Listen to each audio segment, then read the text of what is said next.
right now. Susi, welcome to the program.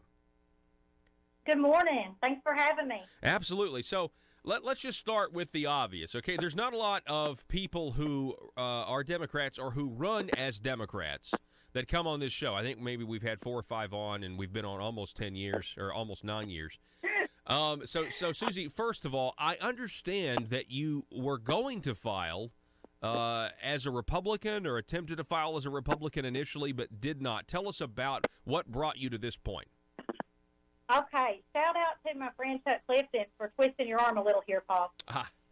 He did. He did kind of twist my arm a little bit last week. He strongly suggested. There were other people behind the scenes that were strongly suggesting that I have you on as well. Good. Well, when I initially announced that I was going to run for office, I announced that I was filing as a Republican. That was all fun and games for a few days, Paul, and then reality kicked in.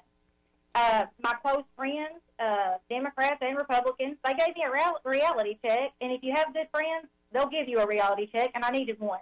And they sat me down and they said, you're not going to make it out of this primary alive. I didn't have the resources or the name recognition, and I like to gamble. But, the odds weren't good, and the odds weren't good that I'd make it out of the primary.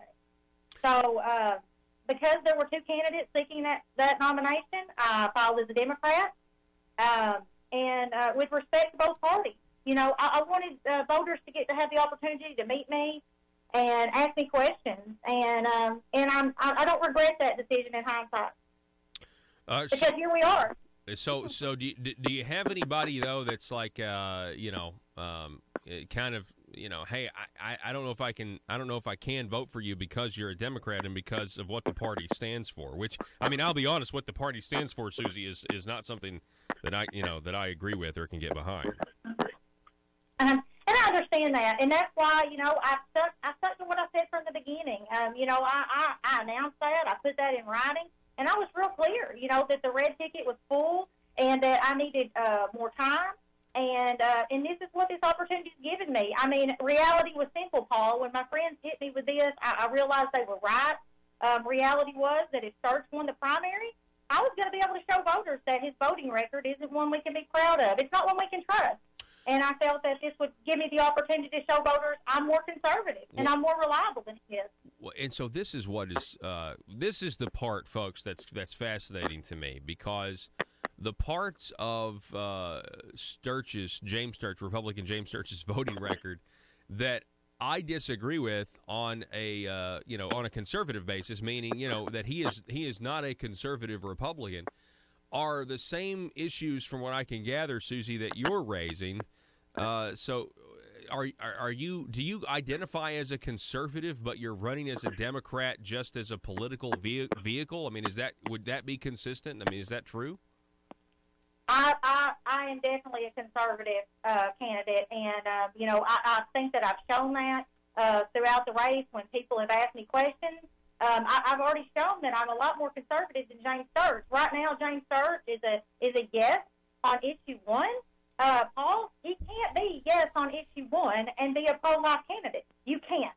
I'm a pro-life candidate, and what pro-life means to me means that there is not a cap on a human life, that we are going to protect the human life from the time it's conceived to the time that you die. And you can't be yes on one and be pro-life. So right there, Paul, I've shown that I'm more conservative than James Sturge is. Wow. Yeah, and here, the thing about issue 1 is, it's divided Republicans, and they can't stand the life argument. The ones that are for it, they can't. If you call a Republican, you say that they're not pro-life, then that's that's like a heresy in the Republican Party. And, it's the truth. Yeah. It's the truth. The people that are yes on one, that are claiming to be a Republican pro-life candidate, I'm calling bull on that, Paul. And what they're doing is they're listening to special interest groups. You'll see that the ones that are doing this are funded by the same PACs that my opponent is funded by. Money talks, apparently, and apparently it talks them into contradicting their viewpoint on issues. Because pro-life to me means a lot. A lot of people identify pro-life as an anti-abortion issue. Pro-life to me, I was raised old school, Paul. And pro-life to me means that you're going to value a human life from the time it's conceived to the time someone dies. But it also means it involves your right to bear arms. I mean, the right to protect a human life. It goes way deeper for me. Pro-life to me means so much more. And, we can't even get my opponent to say the word gun control, gun rights, gun anything. He's been mute. Well, he's mute on a lot of issues. Well, that certainly was the case, during the primary when, he did defeat Linda Collins Smith. He had the governor's endorsement. Again, we're talking with Democrat Susi Epperson. Hey, Susi, I mean, do you understand right now? I mean, you coming on the program right now is sending the Marble Palace. I mean, their heads are spinning right now. They probably very upset that I'm having you on the program right now. I think you said it best on the show the other day, Paul. I was listening and someone said, I dance to the beat of my own drum. I agree. I do. Well, I'm not afraid of ideas. I do think it is, like I said, it's fascinating. This whole situation. As far as State Representative James Sturch goes, he does have a voting record, and you say that you disagree with it. And what else how else would you highlight the differences between your two views? Well, I can clearly make a decision, Paul. I made a decision to come on the show. James can't make a decision about anything. He's flip-flopped on special elections. He's flip-flopped on school choice. We need somebody who's going to sit in their chair and make a decision. And I'm that person. We've got the video of James Sturch walking out after receiving a text message on special election reform. Go ahead.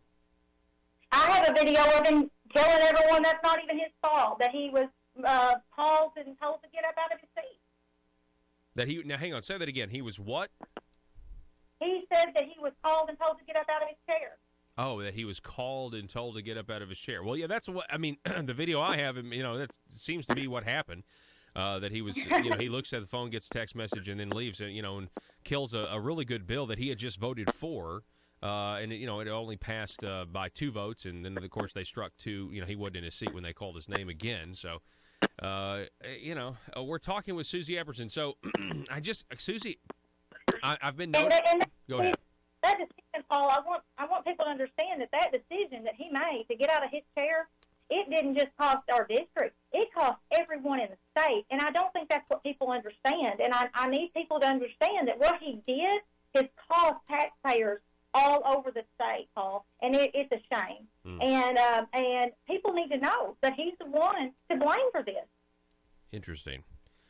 Is it possible? Let me ask you this, Susi. Is it possible that if you were to beat James Sturch, which I think is going to be hard considering you're running as a Democrat? I mean, just to be quite honest with you, but are you thinking about changing to being a Republican if you were elected office? Paul, I'm thinking that if by support, I've not had support from the Democratic Party, which I understand. They read my post when I filed for office. Paul, at this point, our world's so divided, and I could see myself becoming an independent real easily. So I want to repeat what you just said. You said that the Democrat Party is not supporting you because is it because they know that you are a conservative and you just really are using the Democrat name to get ballot access? I can't speak for them, Paul, but they're not giving you support. No, 0. Okay, well that's interesting. I find that very, very interesting.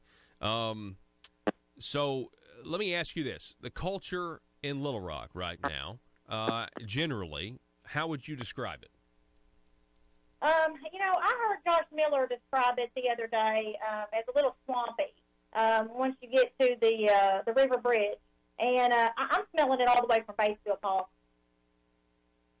So, have you been following some of the corruption, the allegations, the guilty pleas? Go ahead. Of course I have, and this issue that's being brought up now with loans. Hey, Paul, I mean, I need some interest-free loans. You know, I have a son in college right now. If they're giving out interest-free loans, maybe I should sign up for that. Yeah, and I think the loan problem, is just the fact that it's all going unreported.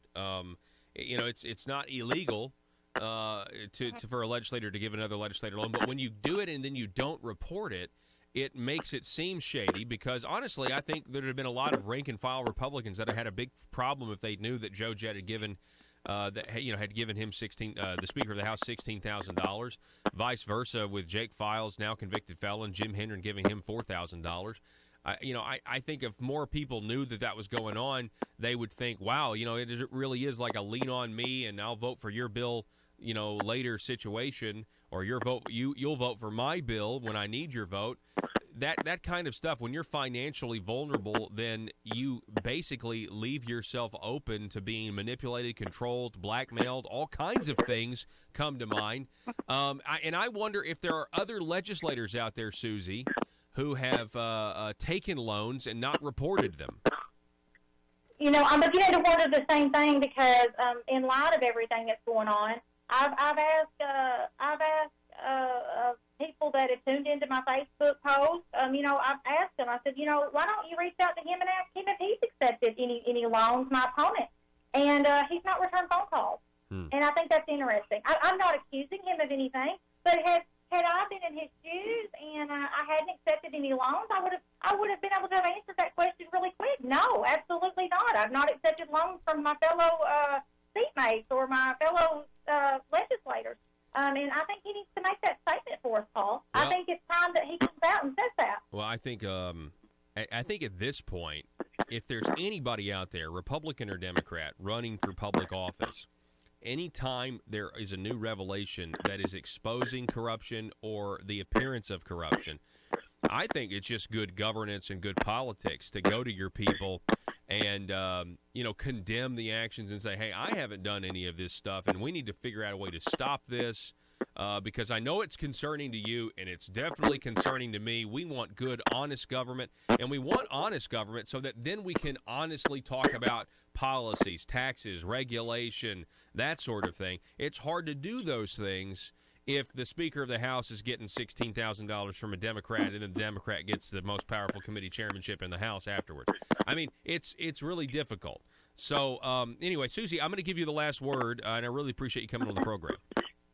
Okay, thank you for having me. And I want viewers that are listening. I know that they supported Linda, and I know that, and I realize that no matter who wins in November, and I've said this before, and I've said this at several meetings that I've attended lately, that no matter what happens in November, whether it's James or whether it's Susie, Linda's always going to be number one to them. And I know the viewers that you have, she's always going to be number one. And Paul, I'm okay with being number two. I'm all right with that. But if the viewers and the voters make me number three, we all lose. We all lose. Hey, I appreciate you coming on. Susie Epperson, thanks so much for joining us this morning.